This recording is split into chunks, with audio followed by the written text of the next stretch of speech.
everybody. Welcome to the new format for Taped Crusaders. We are returning to the old format of talking online for some episodes and then doing reviews at Meteor for other episodes. The unifying theme of the ones we're doing online are that these are either TV shows or crappy movies. There are bad things that nobody else would want to watch besides me. That's not true. But anyway, joining us is our old pal Bex Luthor. Thanks for joining us, Bex. Hi. I had to really pen this one in because my schedule is so full. And just so everyone knows, this, just to be honest and be transparent, this is the second full recording of this episode because the first one did not save. We don't know what happened, so we're redoing it. So all of our energy and enthusiasm is fake. Yes, and nobody is surprised that I have a crush on Lex Luthor anymore. That's right. Which is unfortunate. Shocking. So yeah, why don't we just, okay, we're not going to go through the whole plot, but we're just going to quickly say that this pilot, we watched the unaired, like a expanded version of the pilot. I'm not sure what scenes were extra, but it's a little bit longer than the one people might be used to. Basically, we start off the episode with a meteor shower. We're introduced to Lana Lang, her parents, who are instantly killed. We're introduced right away to young Lex Luthor and then young Clark Kent, and then the Kents, the Ma and Pa Kent, when they're like in their 20s or whatever. Then we flash forward to, quote, the present day when Clark and Lana and Pete Ross and Zoe are all teenagers, I believe in grade 9. Or they're supposed to be in grade 9, right? Yeah, I think they're freshmen, as they mentioned it. Right. And then they go on from there, and we kind of get to know Clark a little bit and the status quo a little bit. And then we are introduced to the monster of the week, which is a some guy that can control lightning. And he also is tied in with the origin, which is a little bit awkward, which we'll get to later. But before we get to that, let's quickly summarize our experience with Smallville. So, Bex Luthor, tell us what your experience is like growing up and seeing the show or whatever. Well, I watched it as it aired because as a young kid, I was obsessed with superheroes and anything superhero related. And up to this point, besides like a couple Batman movies and the Superman movies, obviously, I was mostly watching cartoons. So this was like my first big superhero on TV experience. And I remember being able to watch it like periodically. I don't think I ever watched it straight through, which is unfortunate. But I remember really, really, really liking it. I remember like sometimes not being allowed to stay up, but sneaking to stay up to watch Smallville. Nice. Well, it was worth it. Like, now, here's the thing for me. I have a different story. I'm a huge Superman fan, and I've been a Superman fan since, the Christopher Reeve movies. But when this came out, I saw the pilot, but I did purposely avoid it because I was too cool to watch, a Superman that was in high school and didn't have power. Like, he was developing his powers. He didn't have his costume. And I just thought it was like Muppet Babies. I just didn't want to watch it, right? Or Flintstone Kids. And so I avoided it for years, even though people kept telling me, you got to watch the show. It's great. It's great. And then after getting into the CW shows like Arrow, Supergirl, whatever, Flash, I finally went back and watched this, and this first episode hooked me. And now I liked it so much that I'm on season 5 or whatever it is. Like, I'm marathoning the whole thing, and I really think it's really good. The key to this show, I think, is the relationships between Clark and Lex, Clark and Lana, and then also Zoe, as well as even the Kents, like the Kents' relationship with Lex Luthor and Lionel Luthor. I think that is what makes the show great. Like, obviously, it's cheesy, it's melodramatic, it's like a soap opera, but those relationships are very well developed, I think. It's very much like a very of its time, for sure. It's like that kind of series of show. Like, I forget what else was airing at this time, but very like Degrassi or... Sure. What are all those ones that all the other girls at school watched, and I didn't watch them, but I watched Smallville. Yeah. So I didn't know what they were talking about, and I was like, oh, you guys don't watch Smallville? No, right. They don't. They didn't watch Smallville. But it was very like of that kind of a vibe. Well, even like, oh, sorry, go ahead.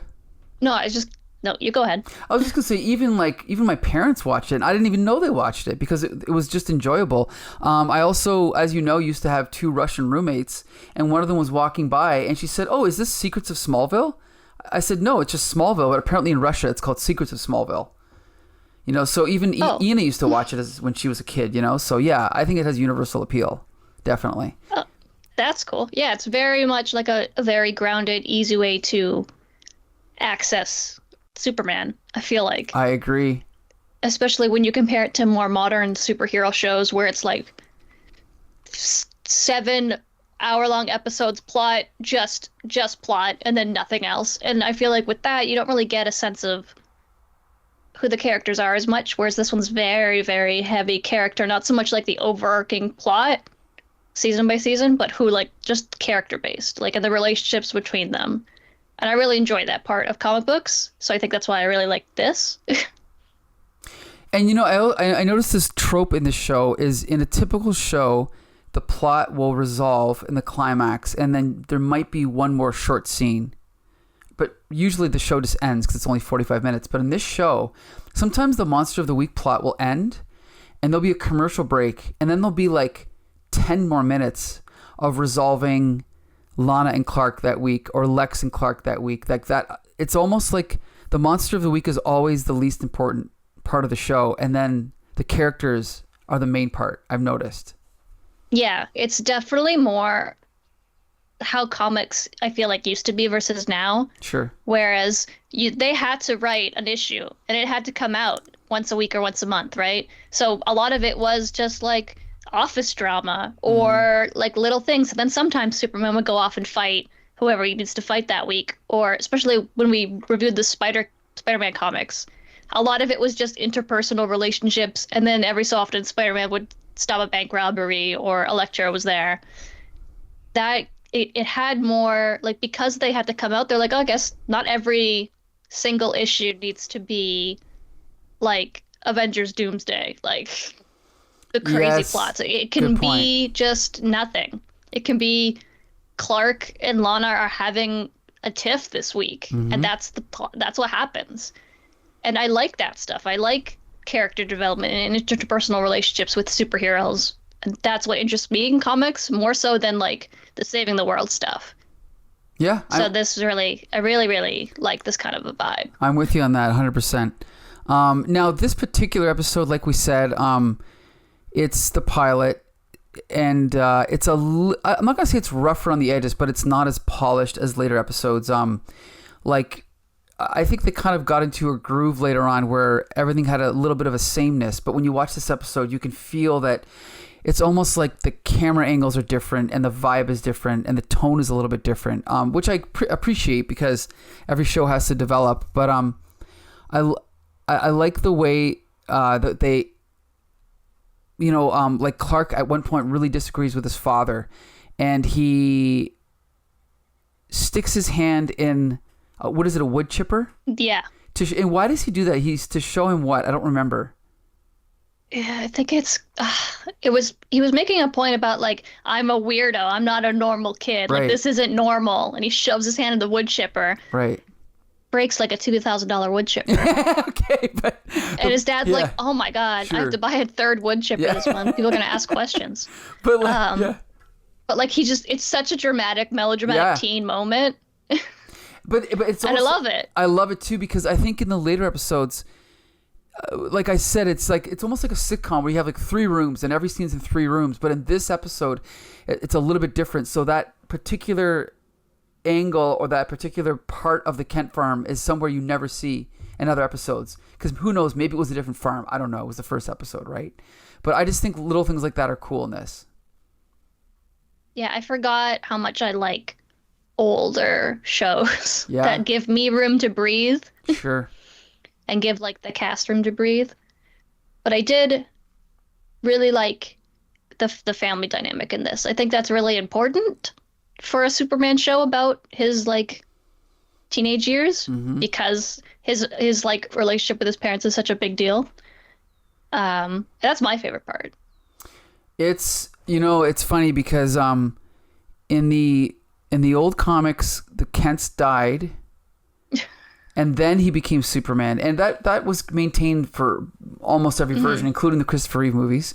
But then in 86, when John Byrne rebooted Superman, he kept the Kents alive. And I never liked that. However, in this show, it works because Clark is still a teenager and he's still growing up and he's still learning. And I really do like his relationship with his mother and father. And I think they're both really good actors. And their characters, they're just great, the way that they develop over the years. We can actually talk. Do you want to talk about the cast now? Yeah. Okay. So talk about my boy and my other boy. Okay. Boy. Which boy do you want to talk about first? We should talk about the main boy. Might as well, right? Yeah. I should probably know his name. Mr. Tom Welling. Yes, Tom Welling, of course. Okay, I have to admit, he is my least favorite actor in the show. I don't think he's a great actor by any means. He's appealing, and he looks the part, and he's perfectly... Like, the thing I like about him is he's clearly, like, 6 foot whatever, perfect physique, perfect face, and clearly would be Superman if anyone had to be Superman in this high school. Yet, he comes off as ineffective and dorky, and no one respects him, which is ridiculous. Because if he was real, everyone would respect him, right? But we're supposed to just pretend that he's just awkward teenager, even though he clearly, like, you look at him, and the actor's probably 26 at the time, right? Yeah. So that's the problem with, like, having an actor, right? Because, like, he has to be Clark Kent and Superman. Right. And when you're drawing them, they can be very different people, and you'd be like, yeah, obviously this dork, nobody's listening to him. But then in the scene of the show when he's like being hung up by the Scarecrow and he's just rippling abs and they just oiled him up, and I'm like, yeah, that guy got beat up for sure. Yeah, exactly. By these dweebs. I don't think so. So, I mean, yeah, he definitely looks the part. I do really, really like when he trips around Lana. I like that dynamic, and I like Tom Welling's, like, depiction of Clark Kent as kind of a whiny teenager. But he's not the whiniest teenager on TV, right? But he is definitely still like, Dad, I want to join the football team. And his dad's like, no, you're an alien. They'll find out. He's like, oh, that's not fair. I'm going to run away. And like we said, it's more melodramatic than in later episodes. So there's more conflict, I think, here between Clark and his father. Yeah, definitely. Tom Welling's great. I liked him a lot, and I think he grows a lot too. Yeah. How old was he when he did Smallville? Well, I think the show started in 2000, so he was born in 77. Oh, okay. So he's the same age as. Well, he's a year younger than me. So he was. So how old were you in 2000? I don't know. I was 24, so he was 23. So I was off by a couple of years, but so he's that's pretty young to play a teenager on American TV. Right. Still ridiculous, but yeah. I mean, none of them look old. They just don't look like they're in grade 9, right? But, they don't look like they're children. Because, lest we forget, people in the 9th grade, freshmen, are 14. Yeah, right. Exactly. He was 10 years older than that. Mm-hmm. So let's talk about your second boy, Michael Rosenbaum. And what is the special connection with you with Michael Rosenbaum again? I'm Bex Luthor because of Michael Rosenbaum, because I love this Lex Luthor. I love all Lex Luthors. I don't want to exclude any of them. Have anyone, think otherwise. I love every single adaptation of Lex Luthor for very different reasons, especially the ones that piss Mike off. Those ones are very near dear to my heart. Like what, Kevin Spacey, and what's the other one? Kevin Spacey. I don't know. We don't like Kevin Spacey. Okay, wait. Who's the other one? Jesse Eisenberg. Okay. I have a T-shirt with his face, and it says Lex Luthor, and it really pisses people off. And maybe that's why I like it so much. But this is my Lex Luthor. This is my ideal version of Lex Luthor. He's not 100% just evil for no reason. Right. He's very smart, but he's still a human being. He's flawed, but he's interesting. He has motivation. You know why he's the way he is. He's conflict with his father. He's kind of an asshole. But you know what I love about him too is even when he lies, like when he does something and then Clark confronts him and then he lies about it, I believe him. It's like, oh yeah, he wasn't really doing that, Clark. Can't you see? Because he always has a way of spinning it in just enough a way that you believe him. And that just proves how great an actor he is and how great the writing is, right? Yeah, definitely. I think they really understood Lex's character more so than the average adaptation does, where they're just like, he's the bad guy. Superman means good and Lex Luthor means bad. Right. And that's not as interesting as like this kind of an adaptation where they're both on an equal playing field, and then one eventually kind of rises up and one falls flat to like the spectrum of like good and evil, right? Yeah. And Good you can see that developing. You can be like, oh, well, Clark has been raised by these sweet, kind people, and he saves people, and he doesn't think twice of that. And then you see Lex, who's been raised by a sociopath, and his mother's dead, and everything terrible keeps happening to him. And then you can kind of get why he goes the way he goes, which is a good villain writing. 100%, I agree. And the relationship with his father is just excellent, I think. The dynamic between those two is great as well. Yeah, the guy who plays his dad is scary. Yeah. I remember being scared of him as a kid. I remember being genuinely scared of him. And his name is, help me out. What's his? I had the John cast list Glover, up. Lionel Luthor. Yeah. Great actor. Yes. Very good actor. Like, he knows, like, he just plays it perfectly. He knows exactly how to do that role, you know? In fact, I couldn't even imagine someone else in that role. I think he's so good. So. Yeah, he has this, like, if Lex is, like, on the gray scale of being bad, he's so far past it. Yep. And he's such, like, I think sociopath really describes the way he portrays the character. He's messed up, and I don't like it. And I feel like in a more modern show, he'd be absolutely horrifying.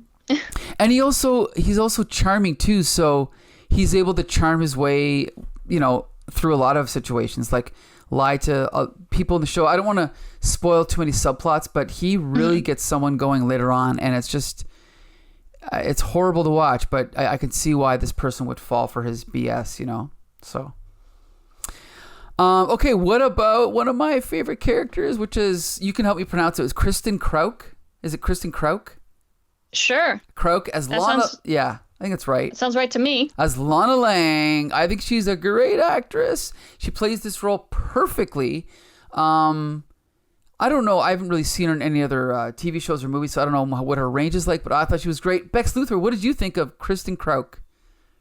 She's great. I hate Lana, though. Ooh, okay. Why do you hate Lana? Just something about her. Oh, yeah? I don't know. She just, especially in the pilot, she just reminds me of all of, like, the girls in high school who maybe they weren't bullies themselves, but they just, like, let other people be bullies. Sure. And that's, like, I can't stand that. She would just, like her boyfriend's such an asshole, and she's just like, la la. And I'm not an asshole, though. It's like, well, you're worse than an asshole. I hear ya. And she definitely gets better. Yeah, she does get better. Yes, definitely.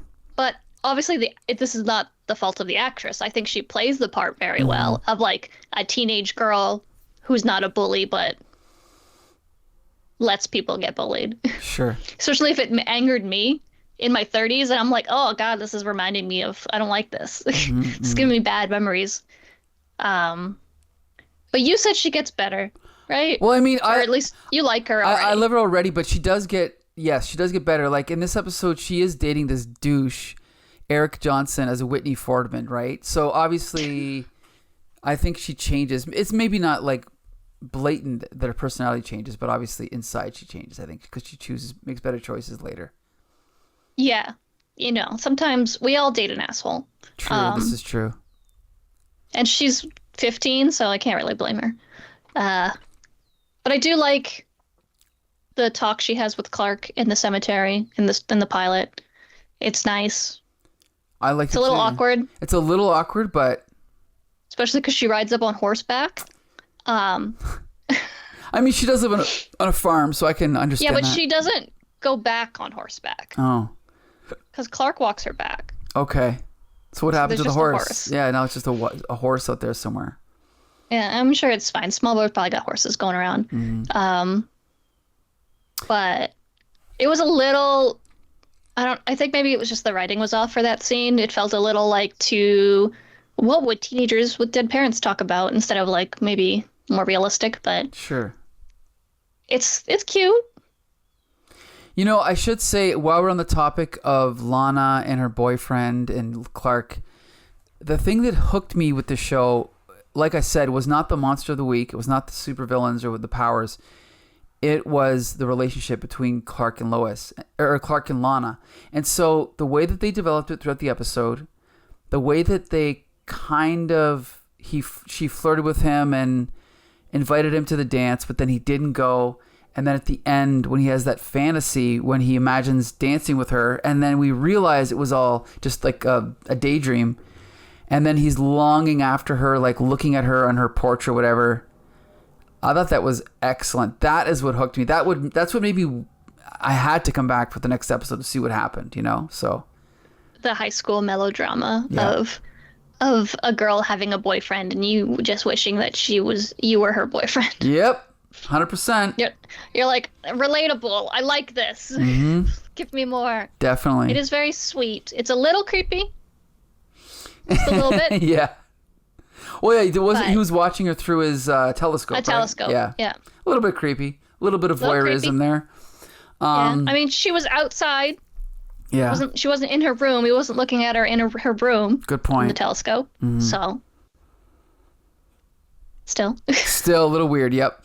Speaking of, but weird in a nice, charming way, because you know it's Clark and not a weirdo. Right. He means well. Now, speaking of weird, we have to talk about Allison Mack as Chloe Sullivan. We're not going to talk about her personal life being a human trafficker. We're just going to talk about her character in the show, which I think. What's that? I hate that she's a horrible person. I know, right? God, it's like when you find out that like the one band you loved in high school, the lead singer did some stuff, and you're like, great. Yep. I have to never listen to them again now. Mm. That's exactly how I feel with her. Because I loved her character as a kid. She's great. She's God damn it. I know. And she's a good actress too. Like, she is actually a really good actress. I really like her character. And I like the way her relationship with Clark goes, like, throughout the show. It's really interesting, you know? But, well, what can you do?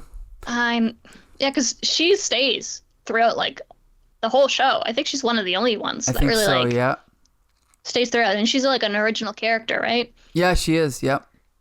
Which is interesting, but I'm glad they gave Clark like a non-romantic female friend. Yep. Like the first thing she says is she's like, I'm not into him, which I'm pretty sure she does have a crush on him. Of course she does. Yep. But I don't think they ever like become a thing or anything like that. It's like never a thing. No. And I love that. More men and women friendships. Yep, I agree.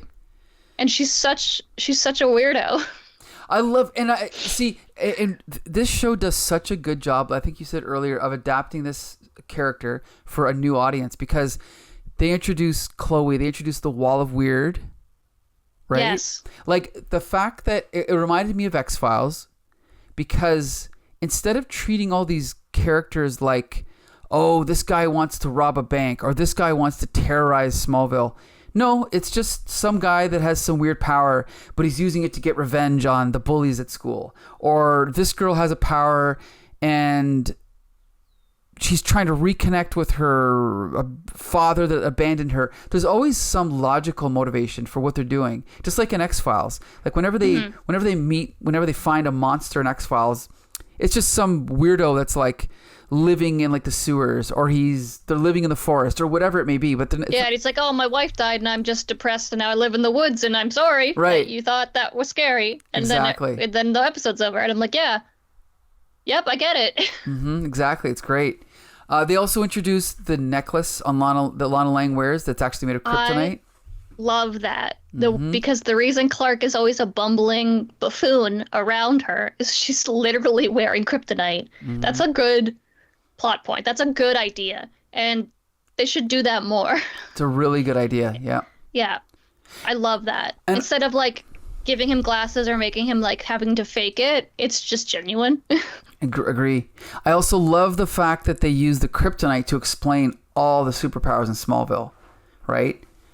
Yeah, they're like, there was a meteor shower when Clark showed up. It brought a bunch of all of Clark, the kryptonite, all that stuff all came together, and that's when all the weird stuff started happening. It was perfectly normal Earth before, Yeah. even though it wasn't, as you find out later. But yeah, Sure. Smallville was Yeah. normal. Yep.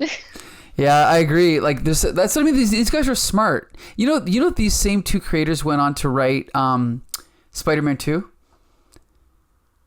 Like the movie. the Tobey Maguire Yeah, one? the Tobey Maguire one with Dr. that's the Octopus. best one. I know.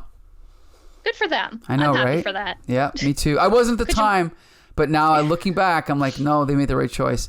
Could you imagine if they were like no tights in the Spider-Man I know, movie? right? Yeah. I'd have been like, absolutely not. Absolutely not. Okay, now we've got one of my favorite characters, Annette O'Toole as Martha Kent. Mama Kent. She's Such a mom. What a babe. I know, she's so beautiful, and I had a crush on her as when she played Lana Lang in the old the Superman 3 movie. And I think she's just still her character. It's funny because apparently she plays a bitchy character in some new TV show, and that's how my family knows her, like my mom and dad and my brother or whatever. But I tried to weird. Yeah, but as Lana and as Ma Kent, she is so sweet and so, like the perfect mother figure. And I just think she does such a good job throughout the whole show. I think she's great. I love her. Yeah. No, I like both his parents very much, but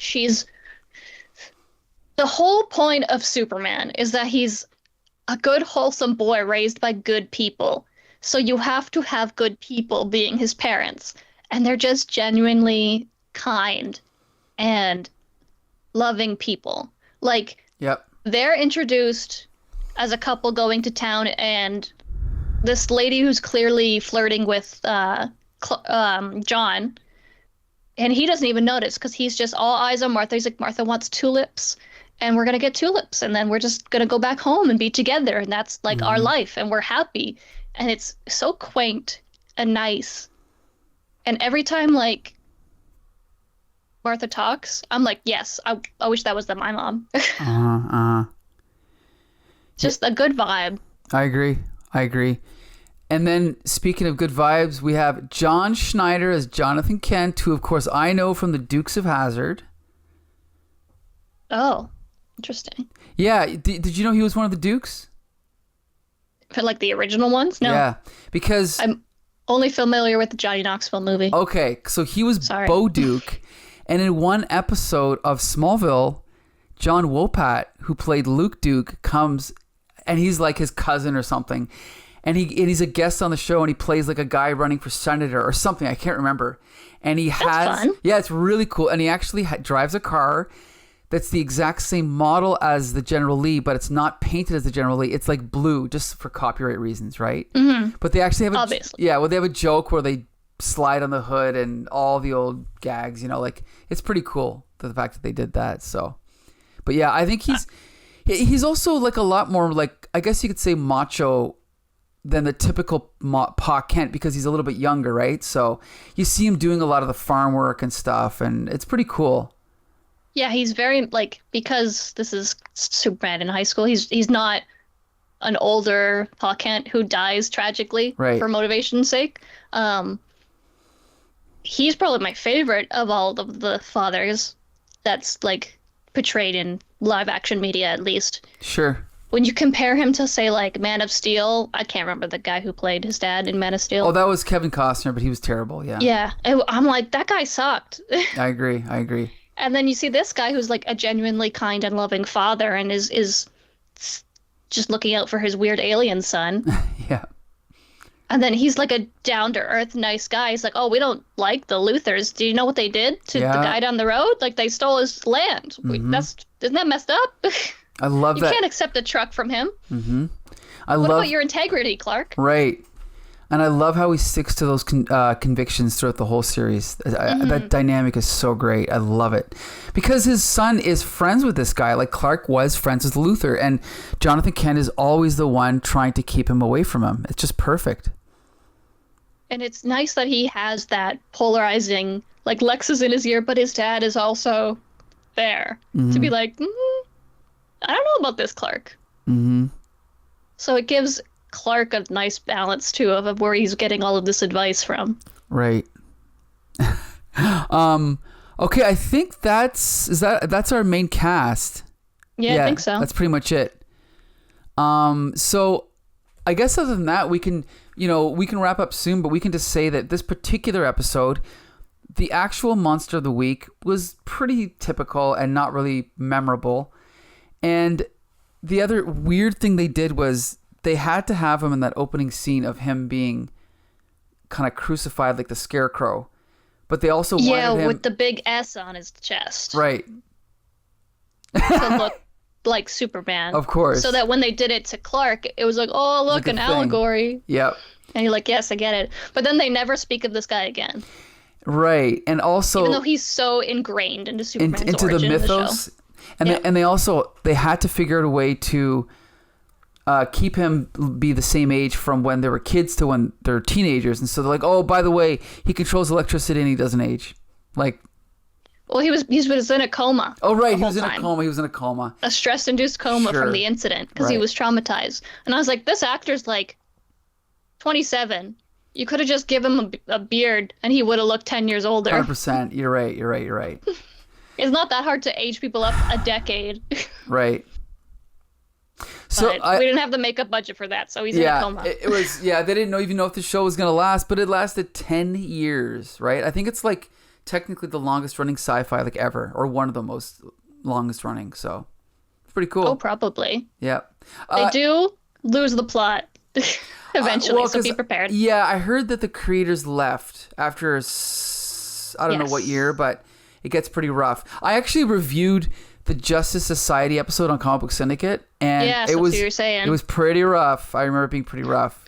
Yeah, because there's a Justice Society episode, but I think before that there's a Justice League episode as well, where it's just Aquaman, Green Arrow, Cyborg, and then Bart Impulse. Allen. Impulse.